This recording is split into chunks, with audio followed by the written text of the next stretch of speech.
नमस्कार दोस्तों।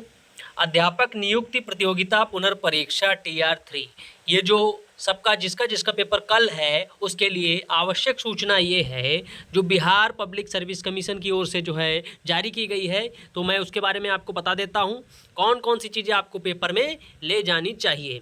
चलिए, अभ्यर्थी परीक्षा प्रारंभ होने से 2 घंटे पूर्व परीक्षा केंद्र पर पहुँचे।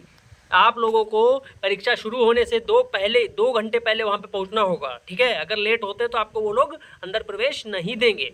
परीक्षा प्रारंभ होने के 1 घंटे पूर्व परीक्षा केंद्र में अभ्यर्थियों की प्रवेश की अनुमति नहीं दी जाएगी। आप ध्यान से समझ लीजिए, आपको परीक्षा शुरू होने से 2 घंटे पहले वहाँ पे पहुँचना होगा। पॉइंट नंबर 2 में है कि अभ्यर्थी ई एडमिट कार्ड डाउनलोड करते समय यह सुनिश्चित करें कि उसमें रोल नंबर के सामने बार कोड निश्चित रूप से अंकित रहे। आपने देखा होगा कि बहुत से लोगों का एडमिट कार्ड होता है तो रोल नंबर तो होगा लेकिन बार कोड नहीं होगा, या एक कभी कभी ऐसा प्रिंट आउट आ जाता है कि रोल नंबर के ऊपर बार कोड छप के आ जाता है। तो ऐसी स्थिति में बार कोड स्कैन नहीं हो पाएगा और आपको परीक्षा से वंचित कर दिया जाएगा। इसलिए सभी लोगों को ऐसा एडमिट कार्ड लेके जाना है जिसमें रोल नंबर एक तरफ हो और बार कोड दूसरी तरफ निश्चित हो, ठीक है। क्योंकि वहाँ पे बार कोड जो है ये लोग स्कैन करते हैं, ठीक है। फिर उसी के आधार पे आपको अंदर जाना है। आप जैसे ही गेट पे जाएंगे, ठीक है, एंट्री आपको चेक किया जाएगा, उसके बाद बार कोड आपका जो है एडमिट कार्ड वो लोग लेंगे। एडमिट कार्ड लेने के बाद उसको देखेंगे और उसको स्कैन करेंगे। स्कैन करने के बाद आपको अंदर जाने दिया जाएगा। तो इसीलिए एडमिट कार्ड में बार कोड और रोल नंबर आमने सामने होना चाहिए, पास में ही होना चाहिए, ठीक है। कहने का मतलब अलग अलग होना चाहिए, एक दूसरे के ऊपर ओवरलैप नहीं होना चाहिए। आगे, अभ्यर्थी ऑनलाइन आवेदन में दिए गए फोटो पहचान पत्र के साथ परीक्षा केंद्र में उपस्थित होंगे। यानी अभ्यर्थी ने जो ऑनलाइन आवेदन किया है उसमें फ़ोटो पहचान पत्र यानी आधार कार्ड आपके पास होना चाहिए। आधार कार्ड नहीं है तो पैन कार्ड होना चाहिए, पैन कार्ड नहीं है तो ड्राइविंग लाइसेंस। और सबसे ज़रूरी चीज़ है, जब उसने ऑनलाइन करने में जिस चीज़ को लगाया है यानी आधार कार्ड को लगाया तो आधार कार्ड की जिसमें फ़ोटो हो उसको लेके वहाँ पे जाना है, ठीक है। आगे है OMR answer sheet question booklet की सीरीज अंकित रहेगा। अभ्यर्थी को OMR आंसर शीट में क्वेश्चन बुकलेट की संख्या लिखेंगे और रोल नंबर का केवल गोला रंगना सुनिश्चित करेंगे। यानी OMR आंसर शीट जो होगी क्वेश्चन बुकलेट की सीरीज ऑलरेडी उसमें रहेगी। सीरीज कैसे होती है, ABCD करके होती है, ठीक है। उसमें आंसर शीट होगी, उसमें क्वेश्चन बुकलेट की संख्या आंसर शीट में लिखेंगे और उन्हीं के नीचे गोला करेंगे। गोला ऐसे करेंगे कि गोले से बाहर कुछ नहीं जाना चाहिए, ठीक है। बड़ी सावधानी से बहुत ही समय लेके जो है उस गोला को भरेंगे, ठीक है। बाद में पेपर को कितनी भी जल्दी से कितनी भी चाहे जैसे करिए लेकिन गोला सही भरिए, क्योंकि अगर सही ढंग से आप गोला नहीं भरेंगे तो आपका पेपर स्कैन नहीं हो पाएगा कंप्यूटर में और आप परीक्षा में जो है आपकी कॉपी सही ढंग से चेक नहीं हो पाएगी, ठीक है। आगे चलते हैं। बहुत से लोग करते क्या है कि गोला भरते समय बड़ी जल्दी कर देते हैं और फिर गोला गलत भर जाता है, ठीक है। इससे सारा पेपर प्रभावित होता है, इसलिए गोला सही ढंग से चेक करके भरें, ठीक है।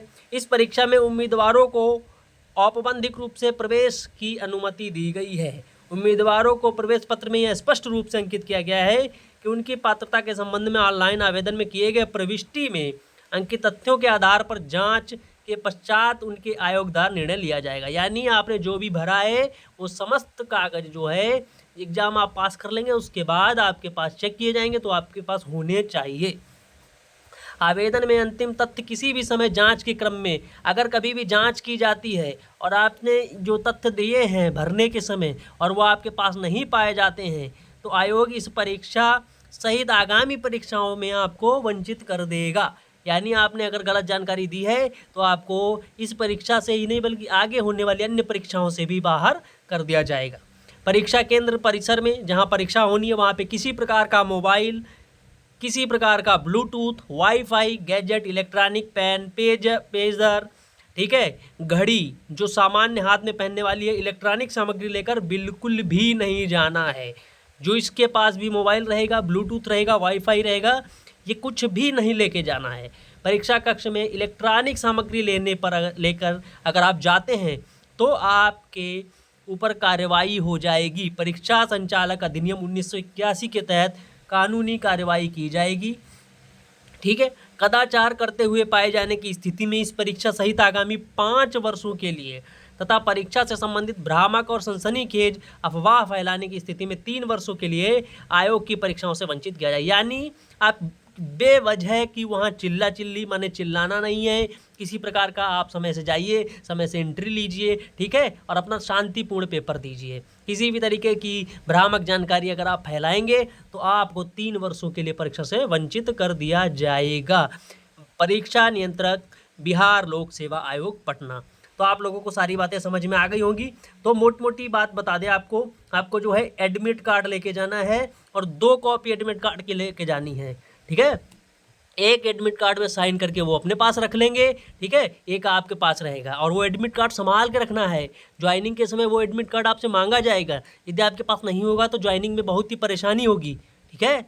इसीलिए आप लोगों को 2 एडमिट कार्ड लेके जाने हैं, ठीक है, और अपना पासपोर्ट माने वो क्या नाम अपना जो है एक जो है आधार कार्ड लेके जाना है, ठीक है, फोटो पहचान पत्र जिसको बोलते हैं उसको आपने साथ लेकर जाना है और अपना एक आध पेन रख लेना, ठीक है। तो सही ढंग से पेपर दीजिए। ईश्वर से उम्मीद करते हैं कि आप मेहनत से सही ढंग से जब आप एग्ज़ाम देंगे, और आप पेपर करते समय एक बात का ध्यान रखिए, बड़े ही ध्यान से आप आराम से गोले भरिए। क्वेश्चन में निशान लगाते समय आप लगाते चले जाइए, ठीक है, बड़े ही रिलैक्स होकर पेपर दीजिए, ठीक है। आप लोगों को भविष्य में आगे बढ़ें और आपका ज़्यादा से ज़्यादा लोगों का सिलेक्शन हो जाए, यही शुभकामनाओं के साथ विदा लेते हैं। फिर मिलते हैं अगले वीडियो में। अगर आपको ये हमारी जानकारी अच्छी लगी हो तो सबसे पहले सबसे सटीक और सही जानकारी, ठीक है, पाने के लिए चैनल को सब्सक्राइब करिए, लाइक करिए और कमेंट अपना नंबर कर दीजिए। व्हाट्सएप नंबर अपना जो है इसके कमेंट में डाल दीजिए, जिससे कि मैं आप लोगों को टेलीग्राम ग्रुप पे जोड़ सकूं। कोई भी सूचना को सबसे पहले पाने के लिए चैनल को सब्सक्राइब कीजिए। धन्यवाद।